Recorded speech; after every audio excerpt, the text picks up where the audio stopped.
Bom, gente, primeiro queria saudar todos vocês, dizer que é uma alegria imensa. Eu sou o professor Wagner Cipriano, nós estamos aqui na sede do Sistema Piaget e nós estamos nesse momento, né, abrindo esse bate-papo com vocês para encerrar o nosso ano, né? A gente vai conversar um pouquinho sobre isso, né? A gente vem de um longo processo, de um processo que nos jogou dentro de um furacão. E nós, da educação, estamos tentando agora achar o caminho para poder reconstruir após a passagem desse furacão, que ainda não passou totalmente, mas a gente está tendo que seguir e avançar nos desafios que nós nos encontramos, né? Bom, é uma alegria acolher vocês, né, os professores, os coordenadores, os diretores, e nesse tempo que nós temos aqui para conversar, eu vou pedir a vocês algumas coisas, né? Quem já me ouviu falar, eu sempre peço isso no início das minhas falas, né? A primeira coisa é que a gente se abra para ouvir, né? Eu acho que esse é o primeiro grande desafio deste novo tempo que nós vamos conversar aqui, né? Ouvir o outro é sempre desafiador, né? Então, o primeiro ponto que a gente vai discutir aqui é a capacidade de ouvir o outro. Então, eu queria fazer um convite a vocês, nesse tempo que eu tenho aqui com vocês para falar, que vocês me deem a chance de ouvir, de me ouvir. A segunda coisa é pedir a vocês que registrem, anotem o que a gente está discutindo, porque toda vez que a gente discute educação, a educação ela não é um fim em si mesmo. Então, quando a gente abre um debate educacional, a gente precisa que esse debate continue dentro das escolas, né? Que ele seja alvo de outras pautas do sistema, até porque a gente não tem tempo aqui para esgotar todas as coisas que a gente poderia discutir numa fala como esta, que nessa minha aula, né? Eu gosto sempre de dizer que eu não gosto de dar palestra, eu dou aula, eu sou professor, então eu dou aula. E a terceira coisa que eu vou pedir a vocês é que levem o que a gente vai discutir aqui para os outros colegas que não estão participando, né? Então nós estamos aqui no YouTube, então é bacana, apesar de a fala ser direcionada ao sistema, mas a gente vai discutir aqui de modo bem amplo vários assuntos. Então quem é da educação é importante que também compartilhe e socialize, até para que a gente tenha mais engajamento nas discussões que a gente vai fazer. Enfim, gente. Hoje o sistema me convidou então para conversar um pouco com vocês, para que a gente discutisse essa situação a qual a gente está atravessando, né? E esse meio a qual escola, tecnologia se viram aí imersos. Em algum momento, em vários momentos a gente sempre coloca isso como ponto de confronto, mas a tecnologia ela vai nos acertando como um ponto cada vez mais essencial para que se siga o processo educacional. Não se pensa hoje educação, não se faz hoje educação sem que a gente entenda o processo tecnológico, não mais como ferramenta de apoio, mas como uma ferramenta que traz ao processo educacional outras possibilidades de construção cognitiva. É um pouco do que a gente vai conversar aqui, tá? E, obviamente, toda a aceleração desse processo. Eu vou dividir a minha fala em 3 grandes eixos, tá? Então, o primeiro eixo, a gente vai discutir um pouco sobre o mundo, o modo com que o mundo se constituiu, o modo com que ele parou anteriormente e que mundo é esse que nós estamos, né? Depois a gente vai conversar, a gente vai discutir como esse novo mundo abala os currículos, né? Ou seja, os caminhos que a gente percorre na escola, como é que a gente vai constituir esse novo mundo. E o terceiro e último eixo é a gente compreender, dentro da lógica desse abalo que a gente está vivendo nos currículos, como é que a gente organiza algo essencial para a aprendizagem, que são as emoções, ou seja, a capacidade que a gente tem de processar no nosso córtex cerebral todas as informações que chegam até nós. E como a gente é bombardeado por uma série de informações que inclusive são inúteis dentro do ponto de vista da aprendizagem, é preciso que a gente tenha condições de separar isso. Então é um pouco do que a gente vai conduzir. Tá? Nesse primeiro ponto, então, a gente vai discutir um pouco essa questão do mundo em mudança, né? Eu sempre costumo dizer que nós estamos vivendo um novo tempo do mundo. O que isso quer dizer, né? O que a expressão novo tempo do mundo ela traz para nós? E aqui não é uma expressão minha, né? É uma expressão do professor Paulo Arantes, lá da USP, quando ele trabalha a emergência desse novo momento a qual nós estamos vivendo. Até a pandemia começar, e aí, vez ou outra, a gente escuta algumas falas por aí, né? Parece que o mundo era um mundo da Alice, né? E, na verdade, o mundo pré-pandemia já era um mundo em crise, né? Era um mundo em que a gente vivia já alguns desafios profundos para a humanidade. Desafio ambiental, desafio social, desafio econômico, e esses eram desafios globais. Só que nós estávamos vivendo num período, dentro de um processo, em que a gente começou a pensar e que nós já víamos e tínhamos resposta para todas as coisas. Ou seja, a nossa geração havia chegado a um limite de evolução em que nós tínhamos resposta para todas as coisas e tínhamos capacidade para responder a todos os problemas. Como se, dentro da nossa arrogância, a gente tivesse realizado o sonho dos modernos, e como eu sou professor de filosofia, né? O grande sonho dos modernos era substituir todas as angústias humanas pela técnica, né?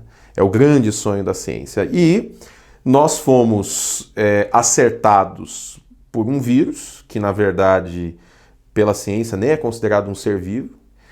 E esse ser vivo, esse ser que nem é um ser vivo, nos levou milhões de vidas e nos levou condição econômica, avanço e por aí vai. E nós ainda estamos tentando entender como é que nós vamos nos reconstruir dentro desse processo. A chegada desse novo momento, e aí as pandemias, que a gente não vai ter tempo de discorrer isso aqui, mas as pandemias elas marcam mudanças de paradigma na história da humanidade. E nós estamos atravessando um. E na educação, essa mudança de paradigma, ela é uma mudança muito mais acelerada. Porque ela vem trazendo, ela nos jogou dentro de um campo a qual nós resistimos, e nós somos professores, a gente gosta bastante de resistir a algumas mudanças, porque dar aula é um processo de construção a qual a gente se conforma, né? A gente se sente seguro fazendo um modo de dar aula, um jeito de dar aula, e a gente obviamente não vai querer muito rápido sair daquilo. E a gente, antes do processo do pré-pandemia, a gente vinha de uma construção de aula, de um processo de aula, em que a gente somava técnicas do século XIX, misturadas com algumas coisas do século XVIII, tentando dar aula no século XXI com o pé fincado no século XX. Ou seja, era uma mistura de tudo e mais um pouco, em que a gente não conseguia dar conta, dentro de uma aula, do volume de informações que era produzido no mundo naquele momento. E eu estou falando de um processo pré-pandemia. Então, só para vocês terem uma ideia, o conjunto de informações, e daqui a pouquinho a gente vai falar um pouco sobre isso, o conjunto de informações demorava, às vezes, 200 anos para que se alterasse um paradigma. E nós temos um conjunto de informações hoje que altera paradigmas minuto a minuto, porque a gente tem acesso ao que está acontecendo no mundo por aí fora. Eu sempre dou esse exemplo, né, para quem é um pouquinho mais velho, né? A minha geração ainda é uma geração formada com a busca de informações na Barça, né? Então, para quem aqui lembra do que é a Barça, cuide do espírito, porque a coisa já está avançando, né? Então, a Barça era para nós um instrumento. Então, a professora de geografia passava lá a pesquisa. Olha, o que é uma ilha? Então, a gente ia na Barça, abria a Barça, e a Barça dizia para nós, uma ilha é uma porção de terra cercada de água por todos os lados. A gente anotava aquilo numa folhinha de almaço, porque geralmente a pesquisa era feita em grupo, então a gente ia até a biblioteca, porque a Barça era cara, abria a Barça, colocava lá, levava para a professora, e depois na prova, ela fazia uma pergunta na prova que era exatamente igual àquilo que ela tinha feito a pesquisa. Então, se eu decorasse aquilo ali, eu era o aluno 10, né? Já ia tirar 10, estava tudo certo. O fluxo de informações era altamente concentrado. E a gente já vivia um processo em que o fluxo de informações ele estava mudando de uma concentração de conteúdo, ou seja, a lógica dos conteúdos elas são sempre lógicas concentradas, e ela estava avançando para aquilo que o professor Bauman, que é um grande pensador que faleceu na Inglaterra recentemente, chamava de mundo líquido, ou seja, o processo deixou de ser sólido e ele aos poucos foi se desmanchando e foi se convertendo dentro de um processo de liquidez. O que isso quer dizer? Que tudo circula muito rápido, de forma muito intensa, e é muito difícil para quem faz educação transformar essa circulação de coisas em currículo. Qual é o novo tempo do mundo? Quando a pandemia chega, nós tivemos que confrontar o ensino remoto, sobretudo, nos trouxe isso, né? A urgência de continuar fazendo educação sem que a gente tenha o elemento essencial do processo educativo, que era a presença com aquele grupo de alunos a qual a escola moldada no século XIX nos deu a noção do que é ser escola. Né? A gente ainda tem muitos apegos, por exemplo, da lógica fabril dentro das escolas. Né? Por exemplo, já foi mais do que provado, inclusive tem um estudo muito extenso na USP que eu posso encaminhar a vocês, que aula às 7 horas da manhã é uma tragédia. Mas a gente continua insistindo, porque é o comportamento da fábrica, né? Você tem que ensinar o cara a acordar cedo, porque depois ele vai... Mas é contraprodutivo, né? Você pega um adolescente que está com o hormônio borbulhando, até ele acordar já são 8h30. Então esse período acaba ficando inativo na lógica cognitiva dele. E aí nós tivemos que dar aula em casa, né? E dar aula em casa quer dizer que eu tinha que dar aula para frente de uma tela. Que é um pouco o meu desafio aqui falando com vocês no YouTube, né? Por mais que vocês estão passando aí com os comentários, mas eu tô falando com uma tela. Eu não vejo o rosto, eu não vejo as emoções, eu não sei se o que eu tô falando realmente tá chegando como eu gostaria que chegasse. E a gente está sendo desafiado a ampliar, e isso aí tem um lado negativo, também tem um lado positivo. E a gente está sendo desafiado a ampliar esse processo da fala, né? E fazer com que essa fala chegue a centenas de milhares de pessoas. E quando você senta para falar para o aluno de modo remoto, a gente teve que confrontar na nossa aula um turbilhão de informações. Eu ainda acho e espero que seja alvo de pesquisa aquilo que os professores da educação infantil fizeram durante o processo da pandemia no ensino remoto. Porque a educação infantil está baseada em alguns princípios que são muito complexos. E um deles é o princípio da interação. E produzir a interação de modo remoto é um desafio profundo e que exigiu dos professores reinvenção e talento. Então, o novo tempo do mundo, gente, é o novo tempo do mundo que nos colocou, nós, professores, que nos colocou dentro da velocidade do mundo. E aí nós vamos agora entender, dentro do segundo desafio, que esta mudança veloz, intensa, de colocar esse fluxo de informações, que é 1 bilhão de informações todos os dias, como é que a gente consegue canalizar isso e fazer com que isso chegue aos alunos? E aí vem uma questão que, obviamente, nós somos humanos, né? E a gente precisa pensar nisso, né? Todo professor se angustia quando o conteúdo a qual ele prevê não consegue ser dado dentro do tempo a qual ele previu.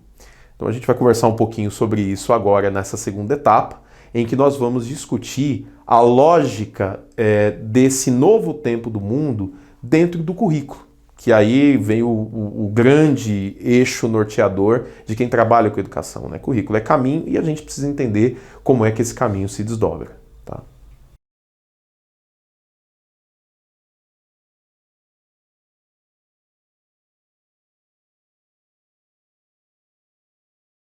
Bom, então, gente, esse desafio que a gente foi lançado, né, essa emergência desse novo tempo do mundo, que é um tempo de desconstrução de uma série de coisas, mas também envolve uma temporalidade e é um tempo também de construção de uma série de outras coisas.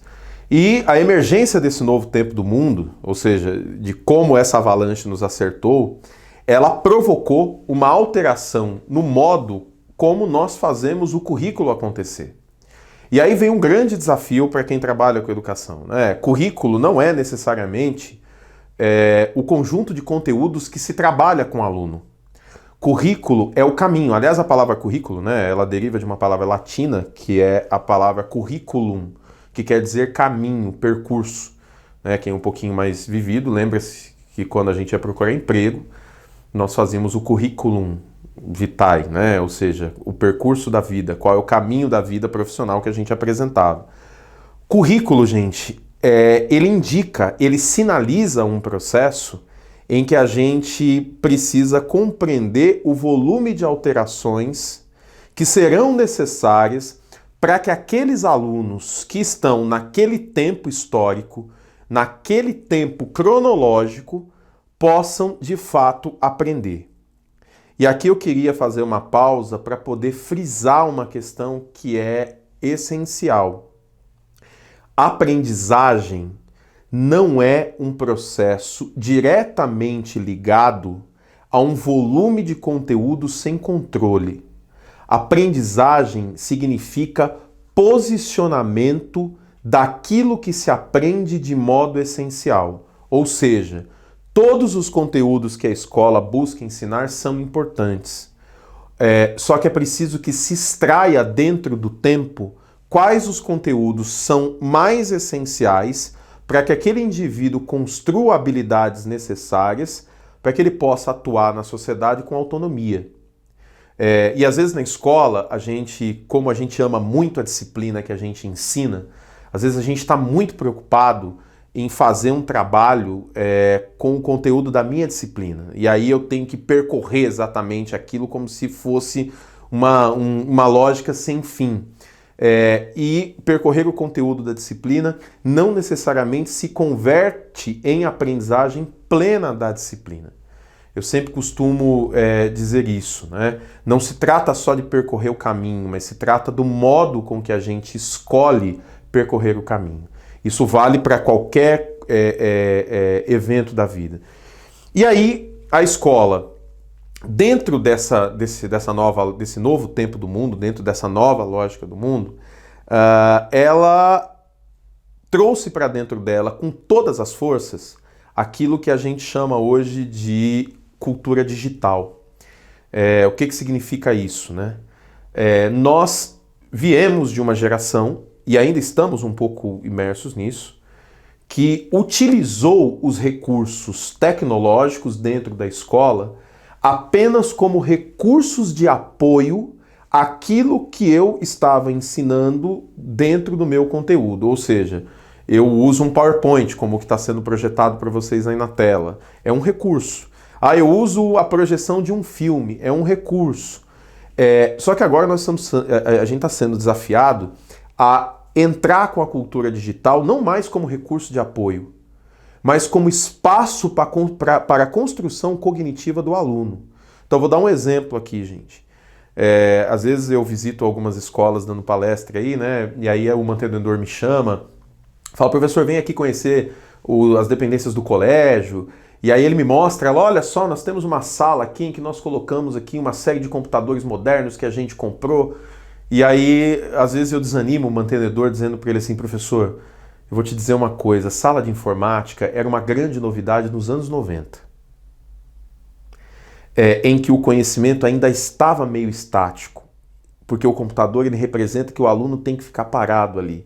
Hoje o computador, o conhecimento se movimenta, ele mexe no conhecimento na palma da mão. Quem trabalha com educação infantil aqui está me ouvindo, né? Eu tenho um filho de 4 anos, e ele tem lá uma certa dificuldade com a fala, mas tem uma coisa que ele não tem dificuldade, é no manuseio do celular quando ele está vendo o desenho, né? Ele está vendo o desenho ali, se desce uma informação na tela, ele sobe com o dedo e vai manuseando aquilo para o lado. É um domínio de integração cognitiva, é diferente de simplesmente... Eu sou doutor em educação, né? Mas... eu fiz uma série de cursos na minha vida, estudei bastante coisa, sempre gostei de estudar, e algumas coisas inúteis, né? E eu tenho vários títulos, como diz o professor Leandro Carnal, e dentre um dos títulos inúteis que eu tenho é o título de datilografia. Para quem não sabe o que é uma máquina de datilografia, procure no museu que você vai encontrar, mas eu fiz um curso de datilografia. E esse é um instrumento em que você tinha que aprender ali a posicionar os dedos, as letras, para poder digitar algumas coisas. Quando os computadores vieram, já houve uma revolução, porque se eu errasse o papel não tinha problema, eu posso corrigir na tela antes de imprimir.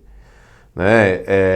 Depois aquilo foi se integrando na dimensão dos indivíduos e aquilo passou a fazer parte. Então a máquina de escrever era só um instrumento. Hoje o celular, por exemplo, ele faz parte da dimensão existencial dos indivíduos. Antes de dormir, na Idade Média, as pessoas faziam uma oração que tinham medo da chegada do juízo final, né? Hoje, antes de dormir, a gente dá mais uma olhadinha na tela para ver se não tem nenhuma notificação no Instagram, não chegou nada no WhatsApp, por aí vai. Isso passou a fazer parte daquilo que a gente é. E, ao fazer parte daquilo que nós somos, isso integrou os indivíduos, e depois vocês acompanham isso no slide que está sendo projetado, integrou os indivíduos a abrir e pensar de modo completamente diverso daquilo que a gente estava acostumado a fazer e inclusive a aprender algumas coisas. Para vocês terem uma base de como essa integração cognitiva ela é agressiva, a gente passa na escola 10, 12, 13 anos explicando, por exemplo, os movimentos de rotação e translação do planeta. E a integração cognitiva dos indivíduos às redes sociais ela é tão intensa que você vai ter gente defendendo com unhas e dentes que a Terra é plana. Então, qual é a grande questão? O conhecimento como verdade da Barça que eu citei, ele passa a ser questionado de um modo extremamente profundo. E agora você tem um outro conhecimento que escorre, que vai mudando a todo tempo e que vai dando ao indivíduo a sensação de que todo mundo agora sabe de tudo. E aí eu vou posicionar aqui um dos pontos chaves da minha fala, do meu objetivo de conversa aqui com vocês, tá? Um dos grandes desafios da educação hoje, mais do que posicionamento das informações, mais do que posicionamento dos conteúdos, é a qualificação e a transformação desses conteúdos em aprendizagem plena. E o que eu estou chamando de aprendizagem plena? É a conexão entre aquilo que se vê na escola e aquilo que ele olha no mundo. Nós já chegamos à Lua, né? É difícil entender como alguém pode entender que a Terra é plana, mas as pessoas estão fazendo esse tipo de defesa. Então é um sinal que na escola a gente está errando. Tem alguma coisa que a gente não consegue fazer na escola que não transforma aquilo que o indivíduo de fato aprende em um conteúdo que vá dar a ele munição para que ele possa olhar para a realidade, enxergar aquela realidade e transformá-la. E eu não estou falando só da realidade social, estou falando da realidade pessoal. Né? Então há um elemento aqui que precisa ser trabalhado. Em outro momento espero ter chance de falar isso mais profundamente com vocês. As tecnologias dentro da escola não podem mais ser utilizadas apenas como recursos acessórios. Gente, nós estamos falando de uma época em que um adolescente de 16 anos programa. Ele entra no YouTube, existem técnicas ali de programação, coisa que eu não tenho a menor ideia de como se constrói. Ele programa. Nós estamos falando de um tempo em que a gente está vivenciando o avanço de um negócio que se chama inteligência artificial. Então a gente compra uma Alexa e adora, né? Então você fala, Alexa, que horas são? Que hora é em Tóquio? E aquilo nos ouve o tempo todo. É aquela conversa que a gente está tendo com um amigo falando de uma viagem e de repente eu vou olhar o meu Instagram e tem uma propaganda da CVC ali. Nós estamos evoluindo por um processo, gente, em que o acessório já não dá mais. É preciso que se aprenda a pensar dentro dessa lógica. E aí eu volto para a gente discutir o início aqui da questão curricular. Nós tivemos um hiato de presença do aluno na escola. E isso tem provocado em alguns colegas uma angústia muito grande. Porque, professor, eles perderam muita coisa e, de fato, perdeu-se muito. Né? A educação brasileira talvez demore uma década para se recuperar plenamente do processo de estrago que a pandemia nos provocou. Só que o que a gente precisa refletir, gente, e essa é uma missão que eu deixo para vocês pensarem para o início do próximo ano letivo, é como é que se vai fazer essa recuperação daquilo que se perdeu. A gente vai recuperar optando por devorar apostilas, ou nós vamos fazer essa recuperação optando pelo mergulho do indivíduo em uma nova lógica cognitiva de aprendizagem, que é essa lógica que a tecnologia vem nos trazer. Tá? Então é preciso que se pense a tecnologia dentro desse outro eixo, dentro desse outro campo, não mais como acessório, mas entender a pensar dentro dessa nova lógica, que já é um pouco a realidade das nossas crianças, né? A gente vem de uma geração de nativos digitais, e essa lógica precisa ser incorporada pela escola, precisa ser pensada pela escola, para que ela chegue com um tanto quanto mais de realidade e clareza aos nossos alunos.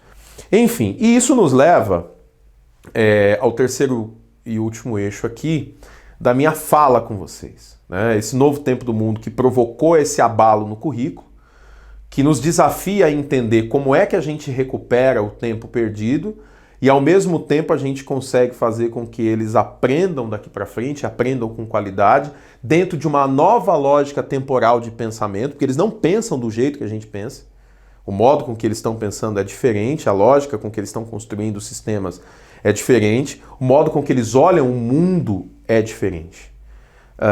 E aí a gente se vê imerso numa outra coisa que a gente ignora quando a gente vai falar de processo educativo, que é o contato do indivíduo com as suas próprias emoções, né? Nós vamos ter que entender nesse processo de retorno como é que a gente vai conseguir trabalhar isso nos alunos, nas famílias, trabalhar isso no todo da escola. O ano de 2022 não vai ser mais fácil do que foi o ano de 2021. Aliás, ele vai ser mais desafiador, porque ele vai ser um ano em que todos aqueles que estavam afastados do processo, assim eu espero, estão de volta à escola.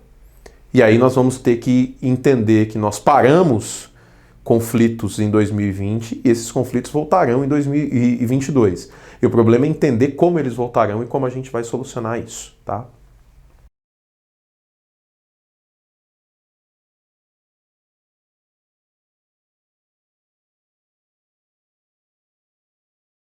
Bom, então pessoal, como nós estávamos conversando, então essa mudança de tempo, de temporalidade, que é uma mudança de paradigma e que é uma mudança de ordem cognitiva, ou seja, é uma mudança do modo com que as pessoas aprendem, o modo com que a informação chega, o modo com que ele é processado, limpo e o modo com que a gente aprende. Isso é currículo, isso é caminho. Nós na escola nós vamos ter que entender como é que nós vamos construir isso com os alunos. E entender como é que esse novo tempo, esse novo modo de fazer conhecimento chega a eles e faz com que eles, obviamente, aprendam algo com qualidade. E aí, eu disse a vocês que algo tão essencial quanto a técnica, quanto os conteúdos, é a gestão do que sobrou desse processo todo de isolamento, de conflito, de não poder ver os outros, de não poder ir num show, de não poder ir num cinema, de não poder fazer as coisas que fazem com que os humanos se tornem aquilo que são na sua essência, que são seres livres. Eu sempre digo isso, né? O professor Mário Sérgio Cortella, que foi meu professor, ele sempre dizia isso em sala de aula, né? Que nós temos algo que nenhum outro ser neste mundo aqui tem, né? Nós comemos sem ter fome e a gente se ama sem estar no cio. Esse é o principal ponto de liberdade que constitui o que é o humano. E esse desafio que a gente vai ter que enfrentar no próximo ciclo, que se engata a partir de 2022, de conectar currículo, de conectar um novo tempo do mundo, é um desafio de gestão das emoções. É um desafio de entender que essa educação no pós-pandemia é uma educação que exige de nós um processo de gestão daquilo que nós somos e do modo com que nós estamos nos construindo. O professor Augusto Cury tem alguns textos, ele é muito famoso, tem alguns textos muito interessantes que trabalham essas questões. E aqui eu queria me ater a 2 pontos que são chave para que a gente entenda dentro da escola o que significa a construção de uma educação socioemocional, né? O primeiro ponto-chave é a gente entender como é que nós vamos fazer a gestão do volume de informações que nós botamos para dentro da nossa cabeça todos os dias. Se você tem um iPhone, eu vou te fazer um desafio, né? O iPhone tem um recurso em que ele consegue monitorar o tempo em que você fica nos aplicativos, né, basicamente das redes sociais, diariamente. Quando você pegar o relatório semanal, talvez você se assuste de ver que a cada olhadinha que a gente dá ali vai sendo somada e que às vezes a gente fica 6 horas por dia, por exemplo, nas redes. De um dia, você perdeu 6 horas em interações que vão te provocar um bombardeio intelectual, mas que não necessariamente vão te provocar algum tipo de avanço para que você possa sair do status quo em que você está. Se nós já estamos mergulhados nisso, imagina a geração que ficou praticamente 2 anos trancada e que nesse processo ele já não podia mais ter contato com nada ou com ninguém e que o grande instrumento de comunicação dele com o mundo passou a ser o contato que ele tem com um bombardeio advindo das redes. E aí nós vamos ter que entender como é que nós vamos fazer a gestão dessas sensações e dessas frustrações que esses espaços produzem nos indivíduos. Quando você abre o Instagram, por exemplo, né, com todos os filtros que se tem, todo mundo é bonito, né? No Facebook está todo mundo viajando. No WhatsApp a gente usa isso como um instrumento de conexão plena, inclusive quando a pessoa está no mesmo espaço que nós, né, a gente manda uma mensagem para ela no mesmo espaço. E a questão é como a gente vai trazer de volta os indivíduos para o mundo concreto. Porque no mundo do real é que a gente vai ter que lidar com a complexidade do que significa ser humano. Eu estava comentando, né, que eu estava conversando com um sobrinho meu, falando sobre essas questões, né, de como na minha época era difícil. E a história nasceu porque ele veio me dizer que havia terminado com uma moça, né? E eu falei, e aí, mas como foi? Foi difícil? Eu falei assim, mandei um WhatsApp, depois a gente não se falou mais, né? Então é como se o término de algo que mexe completamente com as emoções do indivíduo pudesse ser resolvido com bloqueio. Bloqueia e aí soluciona tudo, porque eu não vou ver mais, eu não convivo, não falo. O mundo concreto, ele é muito mais complexo do que o bloqueio que a gente consegue dar no mundo virtual. Então, a gestão, trazê-los de volta para o mundo concreto, e o que a minha fala aqui está tentando posicioná-los, gente, é que nós vamos ter que trazer de volta esses indivíduos para o contato com a complexidade que o mundo em grupo proporciona. Então vou dar um exemplo para você que tem ensino médio, que é parceiro nosso aqui do sistema, tem ensino médio aí na tua escola. O aluno que vai começar o 3º ano do ensino médio na tua escola não frequentou praticamente o ensino médio. Ele foi para a escola durante 2 meses no 1º ano, depois ele praticamente não foi mais no 1º ano. O 2º ano, que foi esse, ele já retornou, dependendo do local onde está, lá para agosto. E agora ele chega na escola no 3º ano do ensino médio, que é um ano de encerramento, é um ano de fechamento de ciclo de vida, é um ano em que você tem que sentar com ele, conversar com ele sobre qual é o projeto de vida que ele tem, o que ele pensa em fazer daqui para frente e como a escola pode auxiliá-lo nisso. Então é preciso que se traga esse aluno de volta para a realidade concreta do que significa estar na escola. E aí a gente entra no outro fator, que é o fator da família, né? Que se discute pouco. Essa relação família-escola também é uma relação bem tumultuada, mas o trabalho com as emoções também precisa ser o trabalho de construção com os pais. Esse mundo de contato frenético com as redes, nos dá a triste sensação, né, de que o sucesso, ele também hoje é modelado. O sucesso, ele tem roupa, ele tem um jeito de ser, ele tem um modo de existir. E isso vai se transformando numa bigorna, né, na cabeça da gente, principalmente quem é pai, e a gente vai transferindo isso para os filhos sem entender. Então é preciso que a escola também ajude as famílias nesse processo de retorno pleno do indivíduo à realidade concreta da aprendizagem. E a realidade concreta da aprendizagem não é mais o meu quarto, onde eu estava tendo aula, em que eu estava com o celular do lado, o som ligado e a TV junto. A realidade concreta da aprendizagem na escola vai me colocar dentro de outras interações e de outros conflitos. Eu tenho conversado com alguns psicólogos, né? E eles têm sinalizado muito isso, né? O ano que vem, 2022, 2023, 2024, 2025, são anos que nós vamos enfrentar muitos conflitos dentro das escolas, porque nós precisamos reensinar esse grupo que ficou fora a voltar para a escola. Entender que a escola tem regras, que a escola tem horários, que ela tem referências de autoridade e por aí vai. E tudo isso precisa ser englobado dentro de um eixo conjunto. Esse último bloco, gente, então eu encerro com vocês aqui dizendo o seguinte, né? Nós começamos aqui a nossa fala detalhando algumas questões. Primeiro, nós estamos vivendo um novo tempo do mundo. Ou seja, nós estamos vivendo uma nova temporalidade. O mundo a qual a gente conhecia antes da gente ser acertado por esse meteoro era um mundo que já estava em crise, mas é um mundo que foi sendo dissolvido e agora apresenta-se uma nova realidade, um novo jeito de ser, um novo modo de encontrar as coisas. Esse novo modo de encontrar as coisas pegou a educação e colocou a educação dentro de uma batedeira e nós começamos a girar ali dentro sem ter tido tempo para nos preparar para isso. Então nós saímos da prensa de Gutenberg e nós fomos jogados no ensino remoto.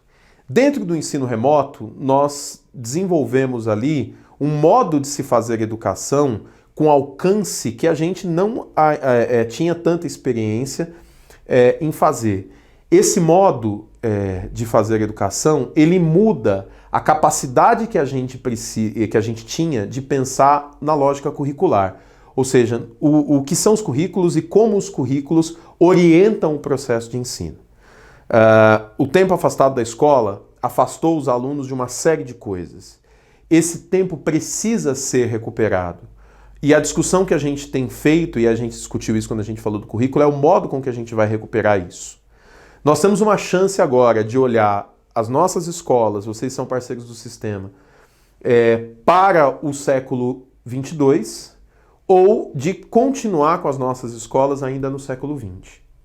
E a chance de levá-las para o século 22 é entender que esses recursos que nós tivemos acesso por conta da pandemia e do ensino remoto, eles têm que ser incorporados na lógica de ensino, não mais como ferramentas auxiliares, mas como ferramentas de pensamento do processo educacional.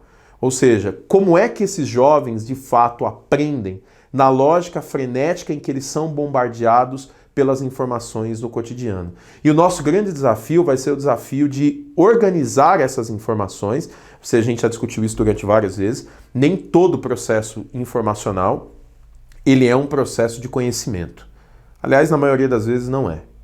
E o grande desafio da sala de aula é o desafio de organizar o volume de informações que se recebe todos os dias e transformar esse volume de informações em conhecimento que possa ser utilizado para a vida do sujeito, do nosso aluno que está lá. Então esse é o grande eixo.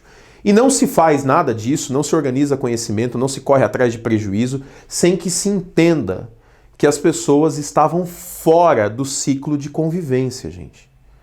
Então nós teremos aí um problema de ordem emocional em todos os campos.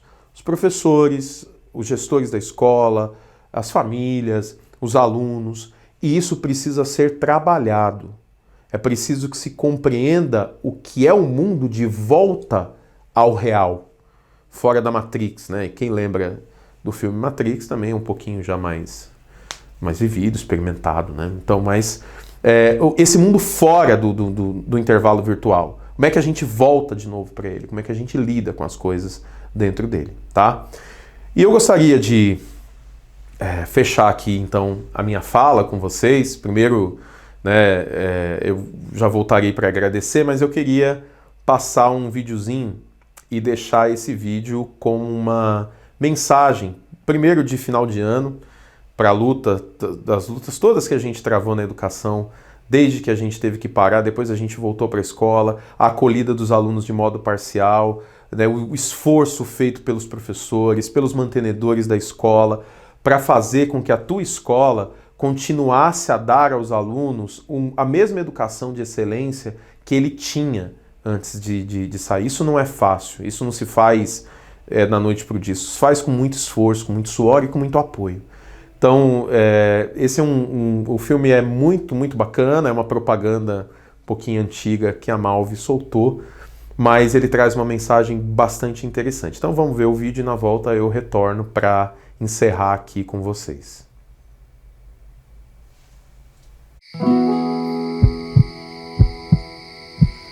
Tá tudo bem?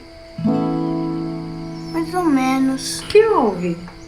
Professor, ele disse que as pessoas têm uma média de 2,5 bilhões de batimentos cardíacos na vida. E? Cada batida que eu sinto é um a menos que eu tenho.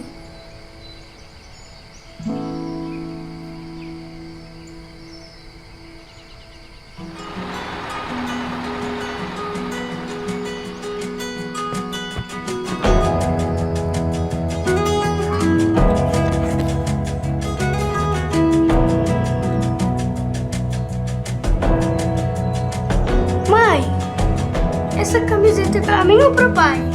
Pra você. Matter what they say, future's in your head. I'll keep my head up, I'll keep my head up. Never look down, I'll keep my head strong. Next time you show yourself around. Don't you know, you make me feel my heart open. Don't you know, you make me feel my heart open. Oh, you don't know, make me feel my heart open.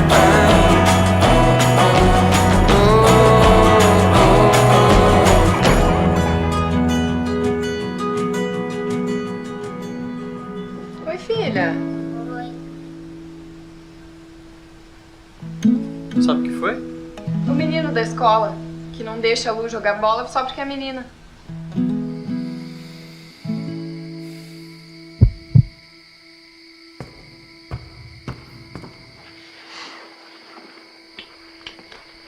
E aí, filha? Oi, pai. Todas as vezes que você viver algo de especial, todas as vezes que você fizer algo de bom pra alguém, você vai escrever nessa camiseta. E quando você crescer, você vai entender que não importa quantas batidas seu coração vai dar, mas por quais motivos ele vai bater.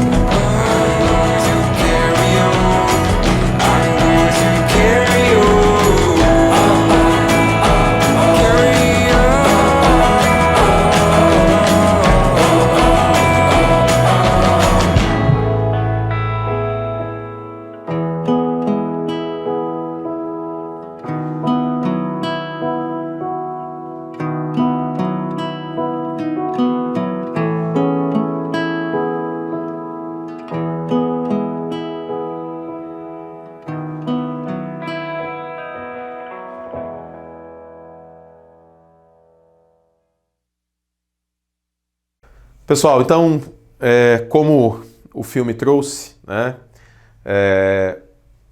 não importa necessariamente quantas vezes, né, o coração vai bater, né, mas importa pelo quê, né, pelo como esse coração bate. Então, eu queria desejar a vocês aqui, em nome do sistema, um ótimo final de ano, né, um Natal abençoado, um ano novo também abençoado, e desejar a vocês um ano de 2022 em que a gente possa reconstruir as experiências educacionais dentro da escola, reconstruir as experiências emocionais dentro de cada um dos atores que trabalham com a escola e entender que esse novo tempo do mundo pode ser uma grande oportunidade para que a gente encontre um novo tempo na educação, tá? Então, fraterno abraço, queria agradecer a Dulce, a Simone pelo convite e contem com o sistema para apoiá-los também nessa nova jornada. Valeu, pessoal, abraço!